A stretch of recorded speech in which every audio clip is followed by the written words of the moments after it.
I think it's pretty common knowledge at this point that martial combat in D&D has been pretty severely lacking throughout the editions. They just don't deal nearly as much damage as a magic user, and they can't manipulate the battlefield nearly as much, if at all, and they're not even that much better at taking hits at the end of the day. But quite possibly, and most importantly, in my opinion, they can be very boring and repetitive to play, with many of your turns boiling down to a very basic, I run up and I hit the thing with my sword style of turn, while the caster is over there setting up entire traps and taking out whole groups of enemies in a single round. So what if I told you that I think that you could dramatically improve the state of martial combat in Dungeons & Dragons 5th edition, and even in the upcoming 5.5 update, by just adding a single feat to the game? Now I know that sounds ridiculous, maybe even a little clickbaity, but that is far from my intention. I seriously think that a single, well-designed feat can actually have a huge impact on the feel and versatility of martial combat in the game. Now, what is that feat, you may ask? Well, here it is! Well, okay, so this feat is not exactly about to revolutionize the game, especially considering the fact that it already exists in the game currently, and the game has yet to see the martial revolution. Honestly, this feat is kind of trash, but it is not the feat itself, but the idea the feat represents that I think can act as the building blocks for a much better and stronger rewrite of this feat that could dramatically improve combat. Because when you break it down at its core, the premise of this feat is to essentially give every class the ability to access the Battle Master's combat maneuver system. This is actually one of the most requested fixes, so to speak, of 5e's combat. Tons of people love the Battlemaster subclass because it offers so many more interesting tactical choices to the player. You can do things like push enemies away from allies, intimidate people to scare them away from you. You can knock enemies prone, even buffing allies with temporary HP or extra attacks. So I think it's only natural that this is one of the most popularly suggested ways to fix martial combat. Just give everyone access to Battlemaster maneuvers. Now, to be fair though, there's a ton of different varieties on how people think that should be done, ranging from baking specific maneuvers into the classes, which we've seen a little bit of in the recent playtests, to things like treating maneuvers almost more like a martial spellcasting system that certain classes get access to in different ways. But I personally think that incorporating it into the feat system would be a very simple way to add this to the game with the least amount of effort needed, since you don't need to worry about trying to rewrite entire classes and whatnot. So as I've established, I think that the concept behind the feat is solid, so all we really need to do is rebalance it to actually make it worth taking. And to do that, I think we should take a look at some comparable similar feats to use as a reference point, such as things like Magic Initiate and other feats that grant you spells like Fey Touched. Magic Initiate is probably the most direct comparison to Martial Adept. I mean, conceptually, they're basically counterparts of each other, so let's see what Magic Initiate offers. For one, you get to pick 2 cantrips of your choice, and then a first level spell that you can cast for free once a day. This is actually a pretty significant amount of stuff, especially considering that most casters only get like 3 cantrips to start with. Some only get 2, and I think only the sorcerer gets 4. It's also worth pointing out that cantrips can be used infinitely, so if you wanted to, you could use them as your regular basic attack every single turn for every fight throughout an entire day. And on top of that, there's some really useful utility cantrips like Mage Hand, Mold Earth, or Minor Illusion that you could pick up for some really strong out-of-combat utility. And then, to add on top of that, cantrips scale with your character level. That means that if you pick up this feat at level 1 and grab something like Firebolt, then that cantrip might only deal 1d10 damage at first, but over time it passively improves itself to deal 2d10, 3d10, and finally 4d10 damage per casting without you needing to invest anything else into it, regardless of what class or subclass you have.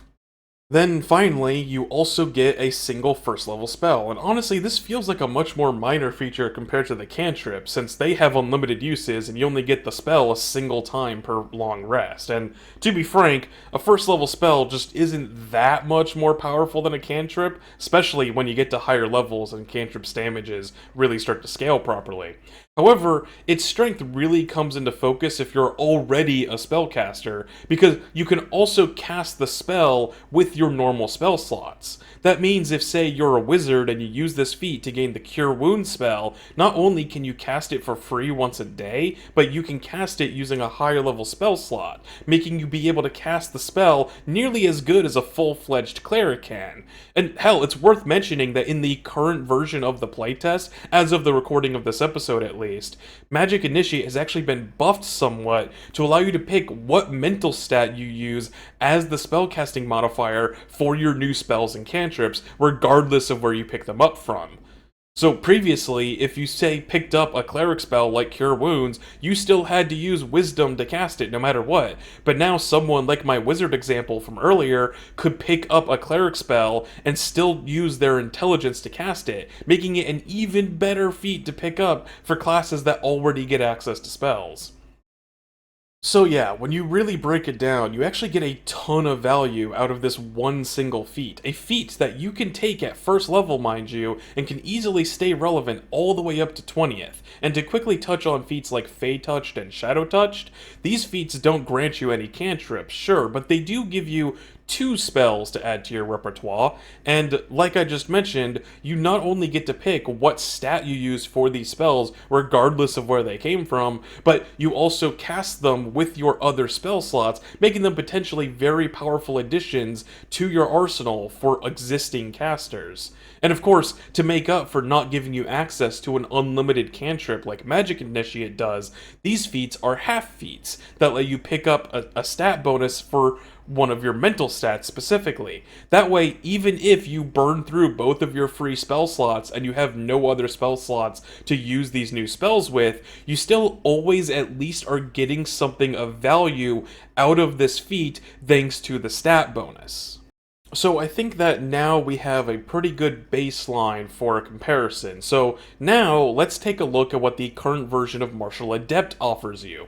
Well, first of all, you of course get two combat maneuvers of your choice from the Battlemaster subclass, of which I believe there are around 20 or so options to choose from, at least if you combine all the books or go by the current version of the playtest. And you get a singular maneuver die that is a d6 to use them with. And, well, that's kind of about it. Now, to be clear, for those of you who may not know, the way that combat maneuvers work is that generally speaking, each maneuver lets you spend a superiority die and add that die to your damage roll, and then apply some kind of secondary benefit out of the deal as well, such as pushing your opponent away or intimidating them. Now, fortunately, you don't have to choose to spend your maneuver die until after you've already confirmed your hit on your attack roll, so you don't have to worry about wasting that resource on just a missed attack. But the secondary effects almost always call for a saving throw, so those are not guaranteed. And since you're given only a single superiority die, that doesn't give you a lot of room for error. That means that a single bad roll or a good saving throw from the opponent could waste the entire secondary effect for the whole fight, and now you're just left with 1d6 bonus damage to one attack, and that's kinda it. Even in a best case scenario, that still means that you only get to do one cool thing for a single attack on a single turn throughout the whole fight. And even then, that's assuming that you get to take a short rest after every combat so that you can do it again in the next one.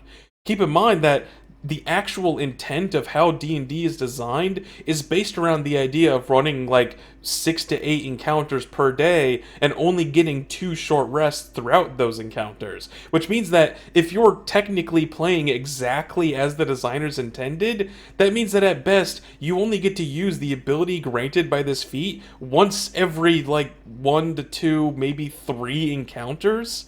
And once you've burned your die, whether you rolled well or not, it's just gone, and then the feat gives you literally nothing until you're able to take that short rest to recover your resources.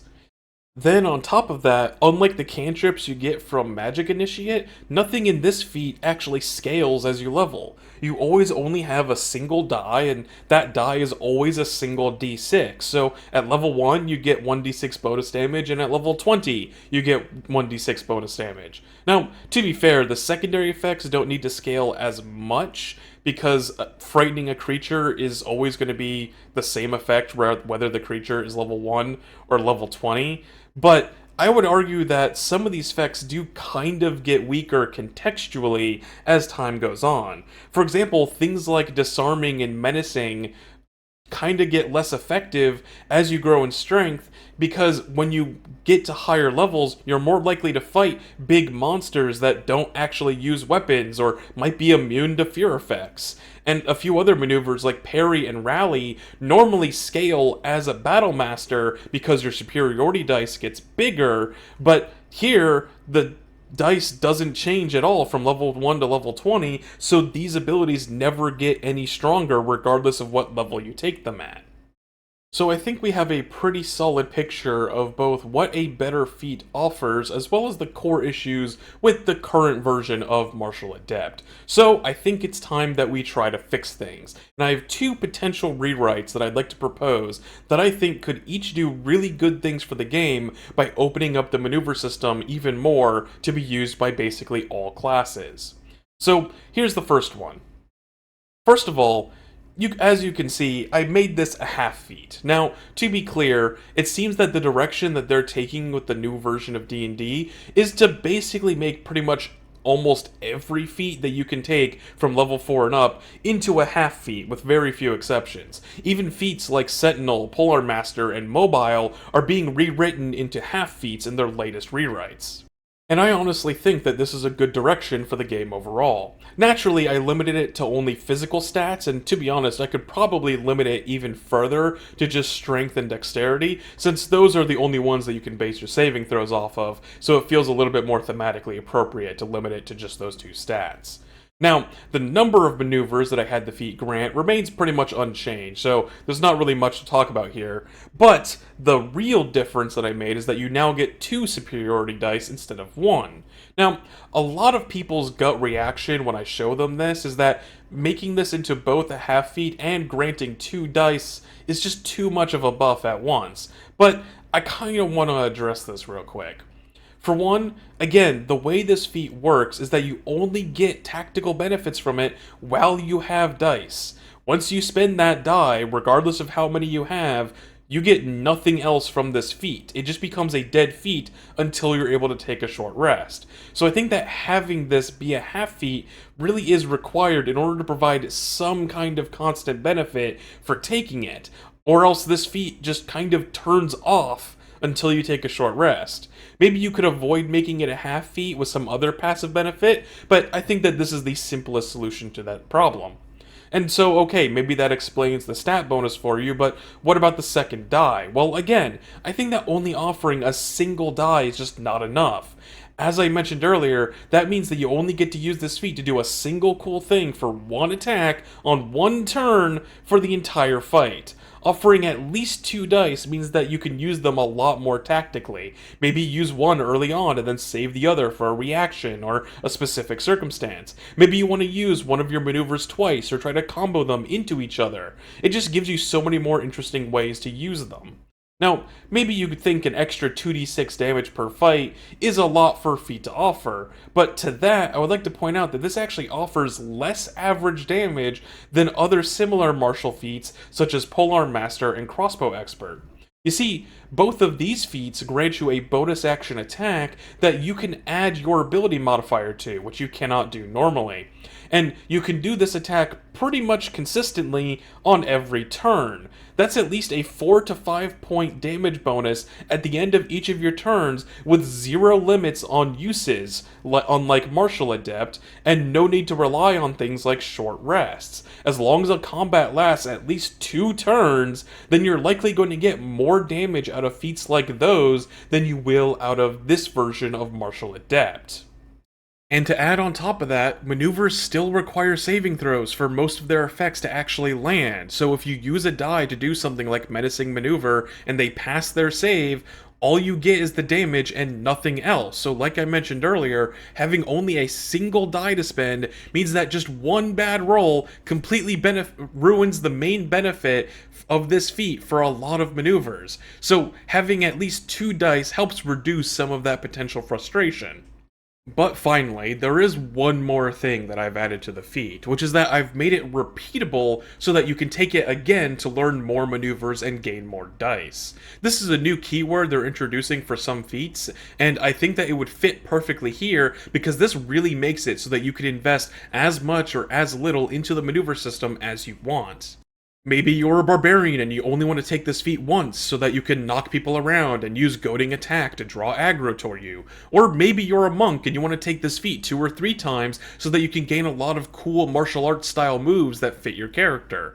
And what's nice about the way that this scales is that even if you take this feat at both level 4 and level 8, you're only getting as many superiority dice as a normal battle master currently gets at level 3 while dedicating 2 entire feats to it. By the time you take it a 3rd time, you do start getting more on par with the normal battle master at level 12, but keep in mind that the battle master is getting other features like know your enemy, they know more maneuvers overall, and they have a lot bigger dice to actually spend on them. Not to mention that in a couple more levels, the Battlemaster now gets Relentless, which basically gives them infinite maneuver dice, and it's possible that that ability could be moved down a few levels since that was a common note in playtest feedback. So I think that this new version of the feat on its own is already pretty good and could add a lot of fun options to the game, but I think that that last comment about the Battlemaster's Relentless ability actually leads nicely into my alternate proposal for an improved Martial Adept feat. So let's take a look at this alternate version. So, if we compare it to the first version, I've made it no longer a half feat. You still get 2 maneuvers, but I've removed the repeatable tag so that you can only take it the one time. And I've even reduced the number of dice you get back to just 1. So what did I do to actually make up for all of this? Well, now, the die that you get from this feat refreshes at the start of your turn instead of during a short rest. Now I know, that does sound a little bit crazy, but hear me out for a minute. Like I said, in terms of damage, I think that this is still on par with feats like Crossbow Expert and Polearm Master, which give you an entire bonus action attack for free on each of your turns. And those feats already grant you maneuver-like abilities that you can passively use as much as you want, like how you can instantly attack people that move into your reach with Polearm Master. And to be clear, like I said, those feats are currently half feats in the current version of the playtest, and I've made this one not be a half feat to give it a little bit more real estate for power. And also, by making it not repeatable, you are stuck with just those 2 maneuvers you initially learned from it. Plus, unlike the other version, you are forced to only be able to do 1 maneuver per turn, at least if you're not already a Battle Master, of course. Whereas with the other version I made, you could potentially try and front load all of your damage at once in the early turns of combat, especially if you take it multiple times and try to accrue a ton of dice to spend. But I do think that this still lets you form a real fighting style to modify your character with. Like I mentioned in my barbarian example from earlier, you could really add to the feel of playing a barbarian by simply taking menacing attack and goading attack, and you can now incorporate them into your fighting more consistently with the resource to use them now refreshing every turn. And what's cool about feats like this is that there are so many different options and ways to use it. Even if you have a barbarian, a monk, and a rogue in your party and they all take this feat at the same time at level 4, they likely would all pick wildly different maneuvers. So even if this feat becomes a very common feat to take to spice up combat, you don't have to worry about everyone feeling very samey. The rogue might take stuff like precision attack and ambush. The monk might want stuff like disarming attack and evasive footwork, as opposed to how basically every current optimized martial usually ends up taking stuff like Polearm Master, Sentinel, and Great Weapon Fighter, and basically ends up playing exactly the same as every other optimized martial. Maybe if I had to, I would reduce the die size to only a D4, since that puts it on par with cantrips like Guidance, but otherwise I think that this works surprisingly well without being too insane. Plus it kind of fixes that thing I mentioned earlier about Battle Masters without having to change the subclass itself. Like I said, a lot of people want Battle Masters to get access to a Relentless-like ability sooner. Well, now they can just take this feat to do so, and then at level 15 it gets stacked with Relentless to basically give 2 free dice per turn, which I think works out pretty well in my opinion, since fighters get 3 attacks at that point, so they still have a reason to use their limited dice pool if they want. So yeah, these are my 2 rewrites of the Martial Adept feat to actually make it worth taking and actually try to mix up martial combat a little bit more. I really do think that this feat has a lot of potential to revitalize martial combat entirely on its own and do a lot of good for the game by giving these characters more interesting tactical options. One thing worth mentioning is that they are adding some features like Brutal Strike and Cutting Strike in recent playtests, which function very similarly to maneuvers in many ways for the Barbarian and Rogue. However, I do think there are still some issues with these abilities, as they give you a lot less choices than you get from picking a maneuver, and in the Barbarian's case, that ability only comes online at level 9, which is pretty high up all things considered, and so before that point, they don't really get a lot of interesting combat options. Plus, the Barbarian and Rogue getting abilities like that does nothing currently for the Monk, the Ranger, or even other fighter subclasses beyond the Battlemaster, whereas this one single feat provides a way for all of these classes to get interesting tactical options and have more fun and varied combats as early as level 4 without having to change anything else about the other classes. Not to mention that from a more meta perspective, everyone having access to combat maneuvers means that Wizards has more of an incentive to actually keep adding new content to the maneuver system. Each new book could add a couple more moves, and maybe some maneuvers could add extra prerequisites that require a higher level fighter to take them so that they're still exclusive to the Battlemaster. Or there's just a lot of potential design space for cool ideas if they really invest hard in improving the maneuver system. But the real question is, what do you think of this? As always, I'm happy to continue the conversation in the comments down below. Do you think that these feats are overtuned, or maybe they could use a little bit more to them? I mean, let's be honest, the martial classes could use a bit of a bump regardless.